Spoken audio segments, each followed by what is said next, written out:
It's true. I mean, honestly, when I was going through it, was a really hard time. Everyone always said, well, how are you handling all this? It's a long story, but it was a very heavy time. And I was, how are you handling it? Like, what kind of medicine are you on? And I said, the medicine is nature.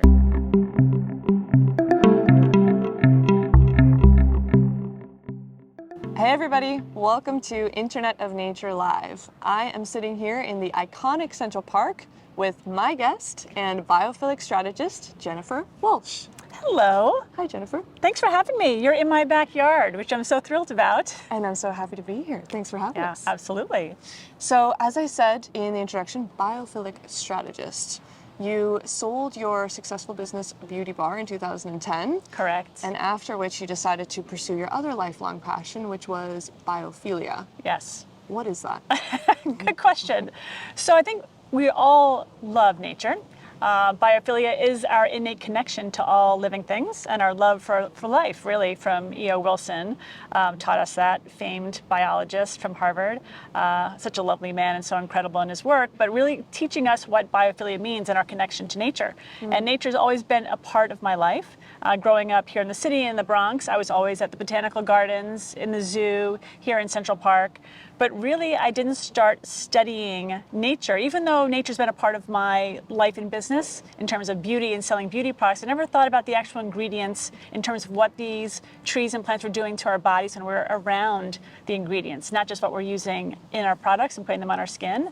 And that kind of discovery of, wow, these ingredients are doing things for us just being around them. That was when I started saying, okay, there's something to this. And I started a video series called Walk with Walsh here in Central Park. And every person I interviewed said, you know, this was so much fun, but I never get outside. That was this moment in time for me where I said, what do you mean you don't get outside? Like, how do you not go outside? But in New York, you have a busy life from point A to point B. You're getting up, going to work, and then coming back. So I started studying and researching what's happening to us when we are in nature and what happens when we go through what Richard Louv coined nature deficit disorder. And it fascinated me, and I've been on a mission ever since to help educate and promote what E.O. Wilson was doing in the 1980s and getting people outside for better health and well-being. And it's literally changed my life in every way. Changed your life, but also changed many of the people's lives that you now take on these walks called wellness walks. So Jennifer, what's been one of the biggest differences that you've seen in people that come on the wellness walks? People just light up. They get so excited to be outside. They are almost like, so many people just all of a sudden realize they're activating their senses. I think that's like the big thing I always talk about is the fact that we're not activating our senses indoors.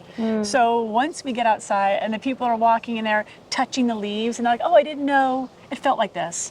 Or I didn't know I could smell this scent, you know, in a park, in the middle of Central Park, or in the middle of New York City, I should say. So it's just this excitement that it's right here and we can feel good. We don't have to go far. It's just this awareness, which is really exciting to see people just fully aware of how lucky we are just to have a park to go to that really kind of feeds us in a way.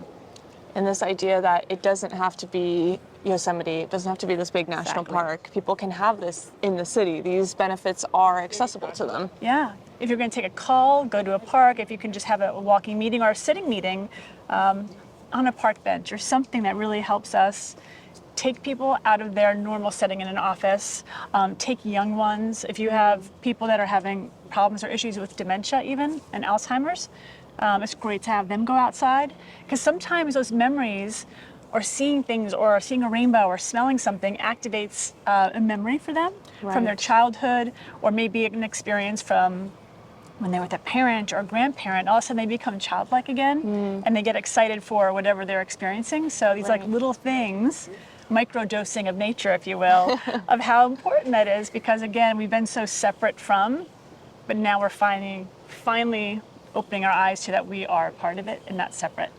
Absolutely. And I think one of the most critical things when it comes to getting people out in nature is having that little nudge, that little reminder. I know you are a Fitbit wearer and trying to get those steps every day. I also track my steps with my phone, and it's just, nobody talked about 10,000 steps before the Fitbit came along. Correct. And I don't really think anyone talked about 120 minutes of nature a week before NatureDose came along. Yeah. And I know you're a big NatureDose user. I am. Every week I'm always checking to see how much I'm getting, and especially being here in New York City, I know the minutes are 120, and I try and see how much more I can get. So I think as of right now, you do. I think I'm at like 370, 371. I think I'm doubling. So, and again, it's like I'm just going for like an hour walk every day. Yeah. It doesn't have to be a lot, but it's a matter of that I'm here. But I also like walk to meetings. Mm-hmm. So again, those experiences around trees on the streets really help. I love that you said nudge, because it doesn't have to take a lot. Yeah. I talk about nudging, like nudge architecture too. So if you have like a blanket by your door, you're more apt to go sit outside by the fireplace, or apt to sit outside. If it's a little cool, you've got a blanket right there, so you grab the blanket.